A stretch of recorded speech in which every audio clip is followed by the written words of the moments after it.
Good day. Welcome to Caribbean Cargo Texture. My wife and I moved to St. Croix in the United States Virgin Islands to build hurricane-resistant modular housing. Follow along as we build our first house, the Tidy, a 640 square foot container home. Be sure to follow us on Instagram to see the build and our adventures in American Paradise.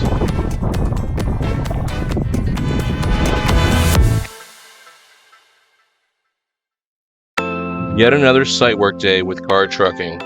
After backfilling the foundational columns and digging for the deck footings, Gar went ahead and trenched all the way from the house up to where the electrical monument was going. After getting the conduit in the ground, it was just a matter of backfilling.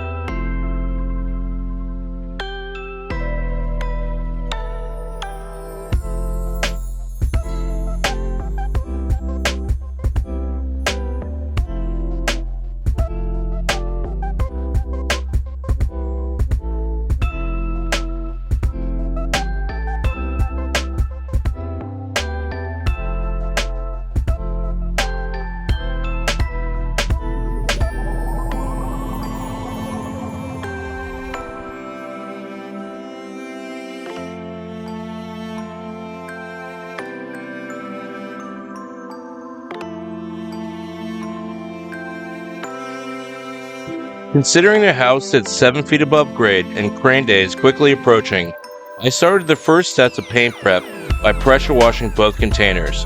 It's always good to get as much done on the ground as you can. You don't really want to work 7 feet in the air. After pressure washing, the next step of paint prep is to grind off any and all visible rust. After grinding, I hit all the spots that I've ground down with red oxide primer in preparation for just paint primer.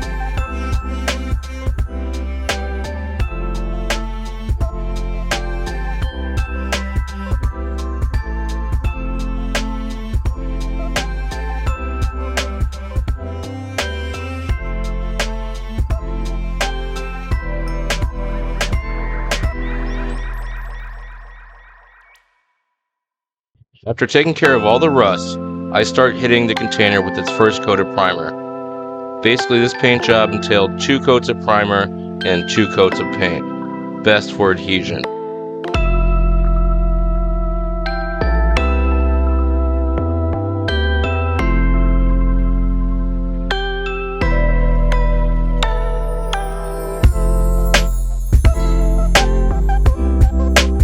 Here I am hitting the second container with the first coat of primer. This doesn't look like it took very long. It really didn't in actuality. Only about an hour with this paint sprayer.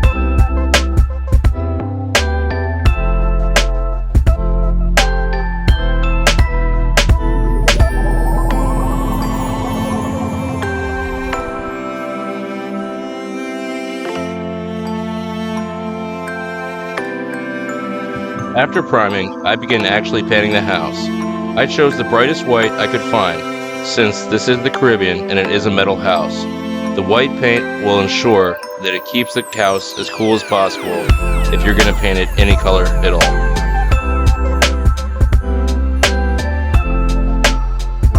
Here Jorgen and I are starting the exterior cement board that goes underneath the container doors.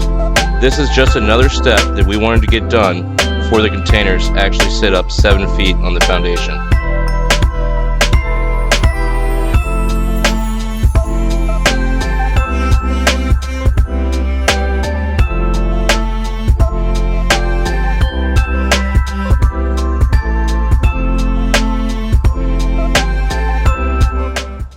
On site today waiting for an inspection for our cistern lid, our deck footings, and our electrical monument. But we're getting started on installing the weld plates on these foundational columns, so I'll show how that's done. Using the sight laser over there in a level, we've got our first weld plate installed here. So basically all these nubs get cut flush with this weld plate. The knuckle of the container actually gets welded down to this weld plate, and then this weld plate gets welded to the rebar here, and it's also embedded in this hydraulic cement. But after we get all these done, we're going to come back and kind of dome out the top of this column so that all water pitches off of it and there's no water issues. Get the water as far away from the foundation as we can. In total, there are 12 columns and 12 weld plates, so over 16 by 40, the house will be welded down 12 times to each one of these plates. It will not go anywhere. Today is our last pour day on this particular house. Today, we will be pouring these deck footings here, all 5 of them. There's 2 more over there. Our cistern lid, and our electrical monument, which is up at the top of the hill there. We started our pour day with the electrical monument. As I've said before, above where we're pouring right now is the closest transformer. So this is where service comes to the house.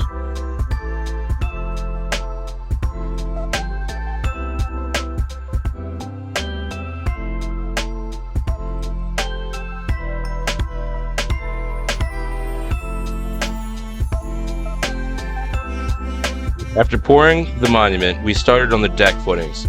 We're using our 18-inch sonotube cutoffs for this, and we're embedding Simpson 6x6 brackets in the wet concrete.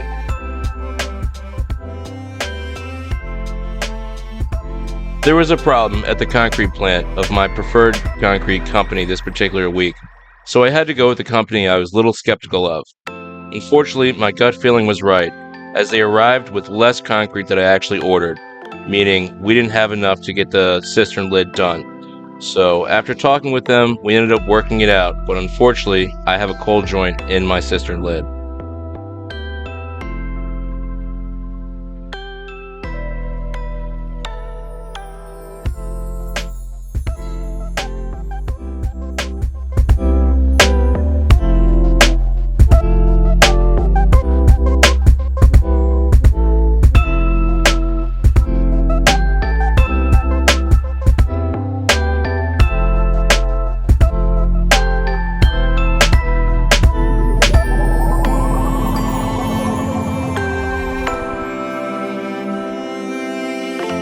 It was at this point where I started shoveling concrete down the chute that we realized there was not enough concrete in the order.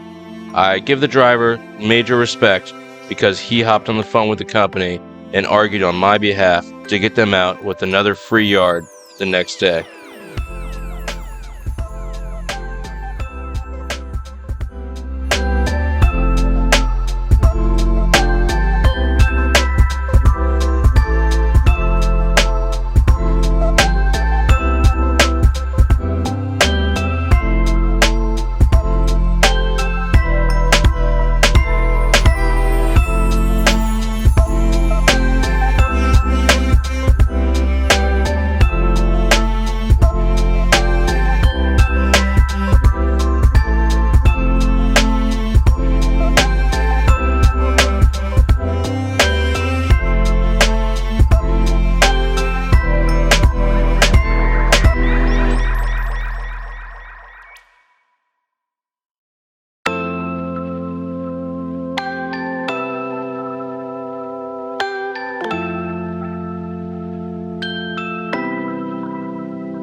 This concrete company made right on their promise of bringing out an extra yard since we were short on our cistern lid due to their miscalculations. To complete the cistern lid, we only needed about half a yard, so we made it an opportunity to make the patio bigger with the additional half a yard of concrete.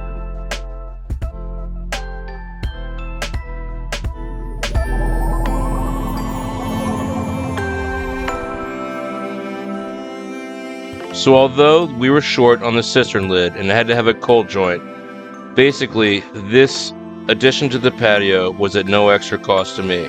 So I'm glad that the concrete company actually did the right thing and delivered on their promise of bringing out an extra yard of concrete.